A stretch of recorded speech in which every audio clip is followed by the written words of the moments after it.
Well, I fixed up the wiring to the speedo light, so that's much better now. I've insulated the two solder joints that they'd done pretty badly because there's no insulation on the positive. So that was all good. The ones that they soldered and heat shrink was good.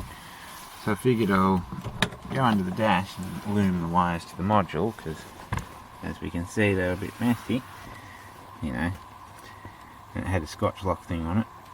So I got rid of that, and I pulled these wires down a bit just so I could loom up there, and one of them came out. I was like, shit.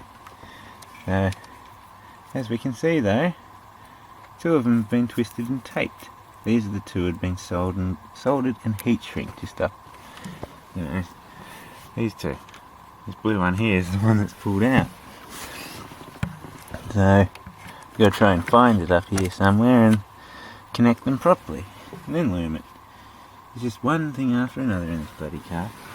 And with the light socket for the tacho, someone's clipped off all the legs apart from two of them, the little legs, and it won't stay in the back of the tacho properly and make proper contact, so the light flickers. So, have to find a new bloody light socket. Gotta see what else is going on in here. Who knows? Well, I've found those wires properly and loomed all of this.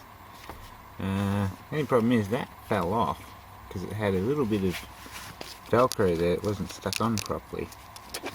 It just stuck up onto the steering column.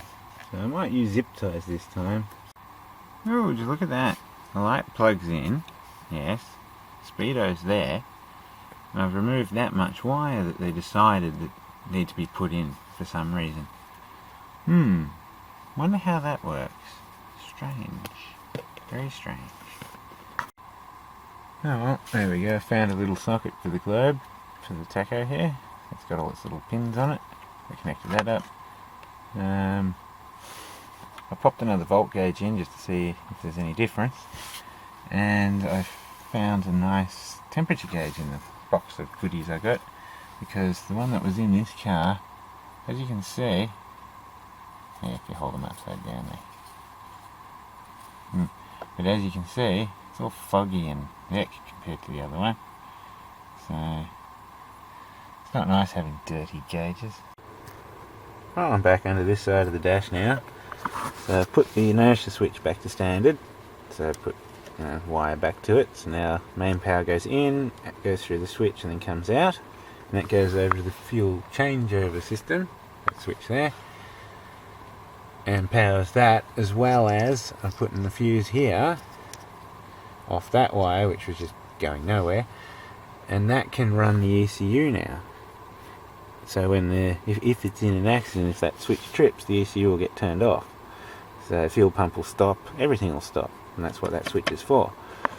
So yeah, before they had it wired up, yeah, ECU just got main unfused power, and if they're in an accident, this switch would have just turned off power to the fuel tanks. So, really weird. Wouldn't have stopped the fuel pump though. So now I'm going to wire it all up properly.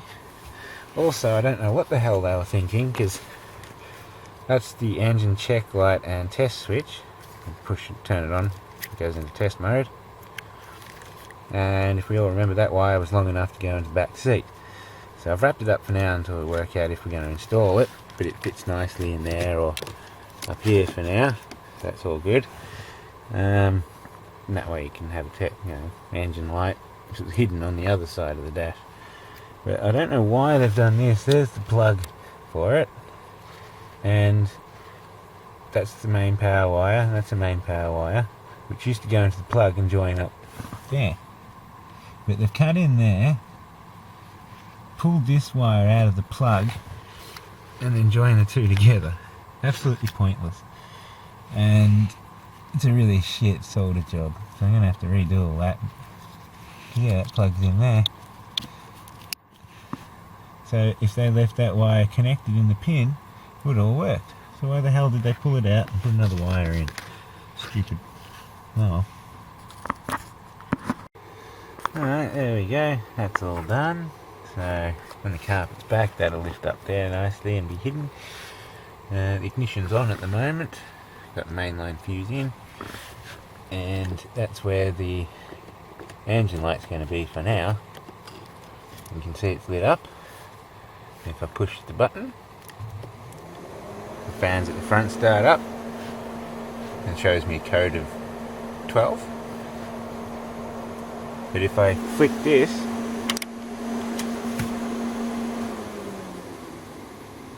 look, everything went out. So it just simulated being in a crash then. So it just shut off everything. So, cool. You turn this off. If I reset this, everything comes on. Fuel pump cycles, everything. So, cool. Nice. Oh, that's the fuel pump wired. That's simple. Just join that wire to that wire. I wish they cut it back down there, but oh well, they cut it up here, so that's where it is.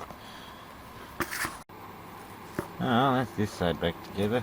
Just need to give it a good vacuum. So, cool. Pity about that. That's what XJ12s do. This is the very last of the Series 3s, so they would have started using the same material as XJ40s. And all bows, as you can see. It's fun. Well, the speedo module looks much better now. It's zip tied up and wires nicely loomed and connected properly. So all I really got to do under this side now is remove that wire and tape up where they connected it. Because they just cut in and, yeah, didn't even bother taping it. They just said, oh, that'll do. So, and that's the ignition wire, by the way. That's what they had originally running the fuel pump relay. But they decided that was probably not roadworthy, and then they changed it. So, fun. Alright, much better. Excellent.